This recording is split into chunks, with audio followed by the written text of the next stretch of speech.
नमस्कार साथियों, आपका बहुत बहुत स्वागत है मेरे चैनल पर। आज मैं आपको रीतिकाल के जो मैंने 20 प्रश्न कराए थे उसी को आगे बढ़ाते हुए मैं आपको आज बहुत ही महत्वपूर्ण प्रश्न कराऊंगी। तो देखिए, शुरू करते हैं। महाराज शिवाजी और 36 साल की वीरता का वर्णन किस कवि ने किया है? तो वो आपका है भूषण जी। इन सूचियों को सम्मिलित कीजिए। यानी कवि रत्नाकर किसने लिखी? तो सेनापति भाषा भूषण आपका है जसवंत सिंह, ललित ललाम आपका है मतीराम और वियोग वेली घनानंद जी ने। फिर देखते हैं, रस रहस्य इनमें से किसकी कृति है? तो आप बताएंगे कुलपति मिश्र जी की। भाषा के लक्षक और व्यंजक बल की सीमा कहाँ तक है, इसका पता इन्हीं को था। यह कथन शुक्ल जी ने किस कवि की भाषा के विषय में कहा है? तो आपका सही ऑप्शन है घनानंद।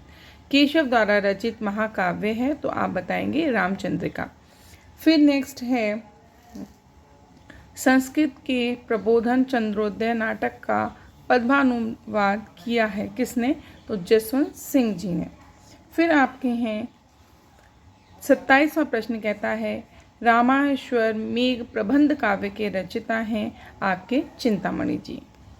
फ्रेंड्स, ऐसे बहुत प्रश्न आते कथन और तर्क वाले, आप इसको ज़रूर सही करिएगा, इन्हें समझिए। जैसे आचार्य रामचंद्र शुक्ल केशव को हिंदी के रीतिकाल का प्रथम आचार्य मानते हुए भी उन्हें रीति परंपरा का प्रवर्तक नहीं मानते।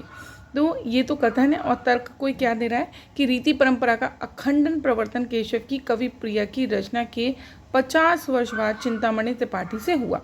अतः रीतिकाल की रीति परंपरा के प्रवर्तक चिंतामणि हैं, केशव नहीं। तो आप बताएंगे ए और आर दोनों सही है, यानी कथन भी सही है और उसका तर्क भी सही है।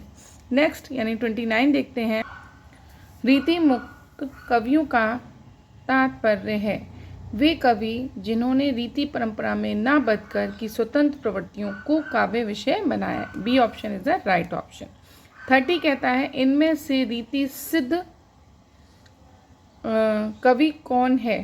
तो आप बताएंगे रीति सिद्ध कवि बिहारी जी हैं। नेक्स्ट है, कौन सा ग्रंथ भूषण द्वारा रचित नहीं है? आपसे नहीं पूछ रहा है, तो देखिए छत्र प्रकाश नहीं है। और देखिए आपको एक चीज़ और समझ में आ जाएगी कि शिवराज भूषण, वामनी, छत्रसाल दशक, ये सब क्या हैं? भूषण की कृतियां हैं, लेकिन छत्र प्रकाश इनकी नहीं है। 32 देखते हैं।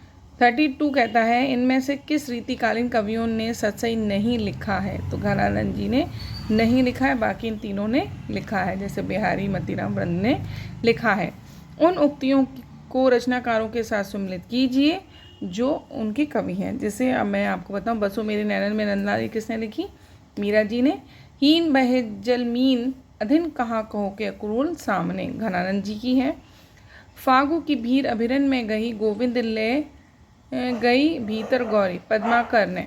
दर्श उजरत टूटत कुटुम्ब जुरत चतुरचित प्रीत, ये किसका है आपका? ये आपका है बिहारी जी का। ठीक, तो आपका यानी ए बी सी डी इसका सही ऑप्शन आपको मिलेगा ए में।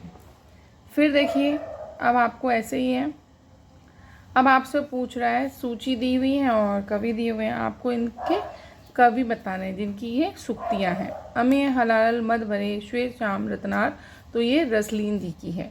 राव रे रूप की प्रीति अनूप, घनानंद की। हरित बांस की बांसुरी इंद्रधनुष रंग होत, बिहारी जी की। अखियाँ मधु की मखियाँ भई मेरी, तो ये क्या है? देव की। ठीक, अब इसमें देखेंगे नेक्स्ट 35, इनमें से कौन सा ग्रंथ केशव द्वारा रचित नहीं है? तो ललित ललाम जी का नहीं है, केशव जी ने नहीं लिखा है। लेकिन केशव जी ने क्या लिखा है ये भी आप देख लीजिए। विज्ञान गीता लिखी है, कवि प्रिया है, रसिक प्रिया केशव जी की ही है, लेकिन ललित ललाम नहीं है। आप मुझे कमेंट में बताइए किसका है। कठिन काव्य का प्रेत किसे कहा गया है? तो केशव जी को कहा गया है। किस कवि को प्रत्येक दोहे की रचना पर आश्रयदाता यानी राजा द्वारा एक अशर्फी दी जाती थी? वो है बिहारी जी। इसमें कहते हैं ना, गागर में सागर भरने का कार्य इन्होंने ही किया। घनानंद के काव्य में आया सुजान शब्द किसका घोतक है, यानी किसका प्रतीक है? आप बताएंगे कृष्ण जी का या घनानंद की प्रेमिका का, राधा जी का। तो आप बताएंगे यानी कृष्ण जी के लिए भी और घनानंद की प्रेमिका दोनों के लिए है। प्रेम मार्ग का ऐसा धीर पथिक और जावा दानी का ऐसा दावा रखने वाला ब्रज भाषा का दूसरा कवि नहीं हुआ। शुक्ल जी का यह कथन किसके लिए है? वो पूछें किसके लिए कहा है इन्होंने ऐसा, देखते हैं। बिहारी जी के लिए, केशव जी के लिए, देव के लिए, घनानंद के लिए। तो आप बताएंगे घनानंद जी के लिए कहा इन्होंने।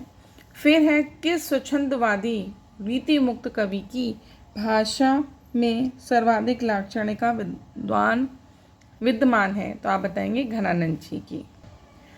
हिंदी में लक्षण ग्रंथों की परिपाटी पर रचना करने वाले जो सैकड़ों कवि हुए हैं वे आचार्य कोटि में नहीं आते, वे कवि ही हैं। यह कथन किस आलोचक का है? तो आप बताएंगे इसका सही ऑप्शन है आचार्य रामचंद्र शुक्ल जी। अब मैं आपसे लेती हूँ विदा, आगे और कराऊंगी। आप अपना प्यार ऐसे ही बनाते रहिए। तब तक के लिए take care and good day, bye bye.